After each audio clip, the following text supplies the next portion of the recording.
প্রকৃতির এক অতুলনীয় উপহার সুন্দরবন, বিশ্বের সর্ববৃহৎ ম্যানগ্রোভ বন, যার বুকে প্রতিদিন চলে জীবন আর মৃত্যুর নিষ্ঠুর লড়াই। বাংলাদেশের দক্ষিণ পশ্চিমাঞ্চলের খুলনা, বাগেরহাট ও সাতক্ষীরা এই ৩ জেলায় ছড়িয়ে থাকা সুন্দরবনের সঙ্গে নিবিড়ভাবে জড়িয়ে আছে প্রায় ৬ লাখ মানুষের জীবন ও জীবিকা। মধু সংগ্রহ, মাছ ধরা, কাঁকড়া সংগ্রহ এটাই তাদের জীবনের মূল অবলম্বন। তবে এই জীবনের পেছনে আছে এক ভয়াবহ বাস্তবতা।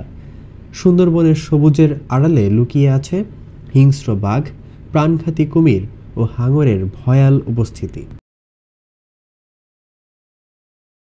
প্রতি বছর অনেক বনজীবী হন এই বন্যপ্রাণীদের আক্রমণের শিকার।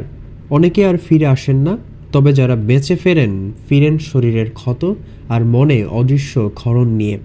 এই ভয়ঙ্কর অভিজ্ঞতা জন্ম দেয় এক গভীর মানসিক ট্রমার, যা কখনো কাটে না, বরং বয়ে বেড়াতে হয় বছরের পর বছর।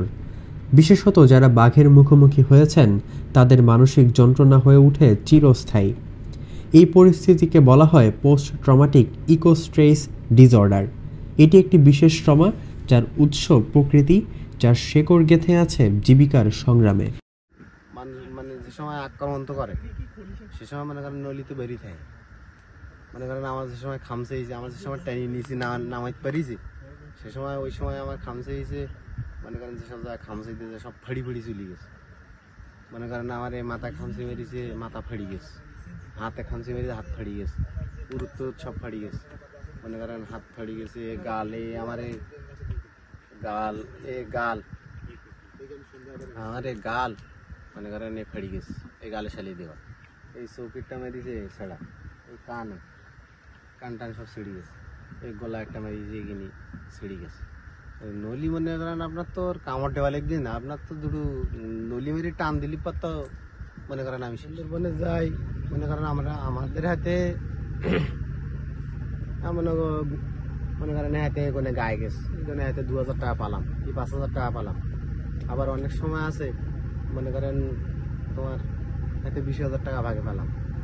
কিন্তু আবার অনেক সময় মনে করেন ডাকাতি জলদস্যু যদি ধরে, আবার মনে করেন হাতে কোনো কামাই বুঝবো না, গায়ে গেছে। অনেক সময় গাড়িতে যায়, মনে করেন ওই জঙ্গল করেই শোধ করতে হবে। ওই ছাড়া তো কোনো আয়ের উৎস নেই।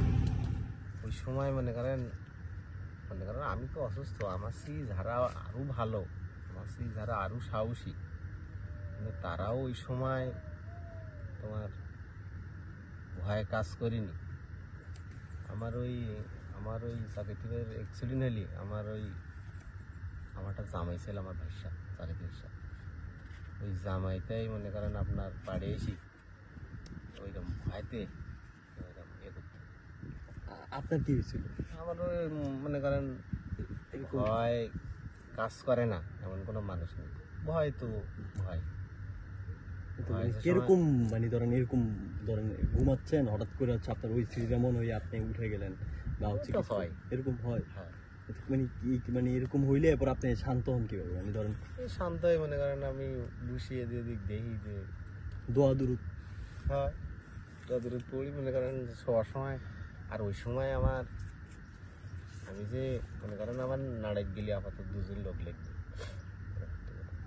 আমি তো মনে করেন নিজ ক্ষমতায় উঠি দাঁড়াতেও পারতাম না, বসতেও পারতাম না।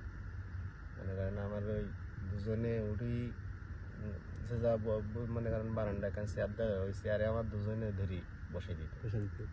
যদি মনে করতাম যে একটু উঠি দাঁড়াবো, আবার ২ জনে উঠি দাঁড়িয়ে দেওয়া লিখত। ওতে ১ টাকাও কেউ এই আপনারা যারা শুনে যাচ্ছেন এরকম বহুত লোক শুনে গেছে। এটা তো সরকারি, ওতে পায়নি। এখানে তো লেখা যে ৫০,০০০ টাকা পায়নি, পানি নেই না। এই দেশের লোক পাবো কেন? হারাম কথা খাও কেন? রোজার মাসে পালি তো ডাইরেক্ট বলতাম যে হাই এতে আল্লাহ আমার উগার করেছে সরকার থেকে ৫০,০০০ টাকা, ওরাই কুইছে আর ওই লিখেছে যে ৫০,০০০ টাকা পাবা, ওটা লিখিয়ে দিয়েছে। পাইনি আমরা এই পর্যন্ত এখনো একটু এটা টাকাও পাইনি। ওই শুধু টাকা দেবে না বলে লিখে গেছে। সেই অবস্থায় ওই তখন এই যে যারা লিখেছে, কেউ বলি যে টাকা বাবা খান দাও, ২,০০০ টাকা দাও খরচ দাও। আমরা দিচ্ছি ২,০০০ টাকা, ওই ৫০,০০০ উপলক্ষে ২,০০০ টাকা লাগবে না। টাকা দেবে আর বললো যে ৩,০০০ দাও, এই কাজপত্র করতে হবে। কে বলছে এগুলো? আল্লাহ বাবা, কার কথা কব, ওই অফিস থেকে বড় বড় লোক আইছে। বন অফিস থেকে? হ্যাঁ, বন অফিস থেকে আইছে। আচ্ছা, শফিকুল কেটা?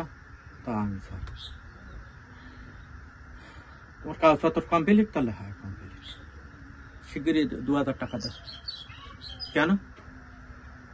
তাহলে কেন বড় অফিসাররা টাকা চালিয়ে দেখি? আরে দেও বাবা, 2000 টাকা আছে কি, ও কাগজপত্রে যা আছে ওইগুলোকে 2000 টাকা দাও, আমাকে কাগজপত্র তুলতে হবে, তোমার 50,000 টাকা সামনের সপ্তাহে পাবা। ওই লাইন করতে গিয়ে 2000 টাকা লাগবে, কাগজপত্র ঠিক করতে গিয়ে, এই কাগজপত্র ঠিক করতে গিয়ে 2000 টাকা লাগবে। আচ্ছা, তারপরে আবার এসে 3000 টাকা লাগবে, এই 5000 টাকা। আল্লাহকে জানি, তুই আল্লাহ। এরপরে আপনারা যান নাই কোনে কোনে যাও? বন বিভাগে? হ্যাঁ গেছি, কি বলছে? গেছি। কি বলো ওরা, কি বলবো? বলো হবে না তো। সরকারি নিয়ম অনুযায়ী বাঘ বা অন্য বন্যপ্রাণীর আক্রমণে আহত হলে পাওয়া যায় 1 লক্ষ টাকা, আর মৃত্যুর ক্ষেত্রে পরিবার পায় 3 লক্ষ টাকার অনুদান। কিন্তু বাস্তবতা এর চেয়ে অনেক কঠিন। এই অনুদান পেতে হলে করতে হয় দফায় দফায় আবেদন, অপেক্ষা আর প্রমাণের লড়াই। জীবনের ঝুঁকি নিয়ে যারা সুন্দরবনের গভীরে ঢুকে পড়ে তাদের পাশে থাকা শুধু মানবিক দায় নয়, এটা রাষ্ট্রীয় দায়িত্ব। আমাদের বন বিভাগের যেমন যেগুলো কিছু দায়িত্ব থাকে আমরা চেষ্টা করি সেগুলো পালন করা, মানুষকে সতর্ক করা, সচেতন করা। কিন্তু যে ব্যক্তিটা প্রবেশ করছে তারও কিন্তু ইন্ডিভিজুয়াল কিছু দায়িত্ব থাকে, তাকেও কিন্তু সচেতন থাকতে হয়। সে যদি তার নিজের জীবনের মূল্য বোঝে, সতর্ক থাকে এবং সে বন বিভাগের আইন কানুনগুলো, নিয়ম নীতিগুলো যদি মেনে চলার চেষ্টা করে, তাহলে আমি মনে করি যে অ্যাক্সিডেন্টের হার আরও অনেক কমে আসবে। ম্যাক্সিমাম ক্ষেত্রে যেমন আপনি দেখেন যে ক্ষেত্রে ঘটনাগুলো ঘটে, সাধারণত আমরা বন বিভাগ থেকে যে কথাগুলো বলে দিই সেগুলো না মানার কারণে ঘটে। আমরা তাদেরকে বলে দিই দলবদ্ধ থাকার জন্য, দলবদ্ধ থাকলে কিন্তু আক্রমণটা ঘটে না, তারা দেখা যায় একাই থাকে। এবং যখন আপনি বনের ভিতর প্রবেশ করবেন আপনাকে সর্বদা সতর্ক থাকতে হবে। একটু অসতর্ক হলে কিন্তু ঘটে যেতে পারে। প্রয়োজন সুন্দরবন সংলগ্ন এলাকায় একটি বিশেষায়িত চিকিৎসা কেন্দ্র, যেখানে আহত বনজীবীরা দ্রুত ও সুনির্দিষ্ট চিকিৎসা পাবেন। প্রয়োজন আরও অনুদান পাওয়ার সহজ, দ্রুত ও সুশৃঙ্খল প্রক্রিয়া। সুন্দরবন শুধু প্রকৃতির নয়, এই 6 লাখ জীবন রক্ষার দায়িত্ব আমাদের সবার।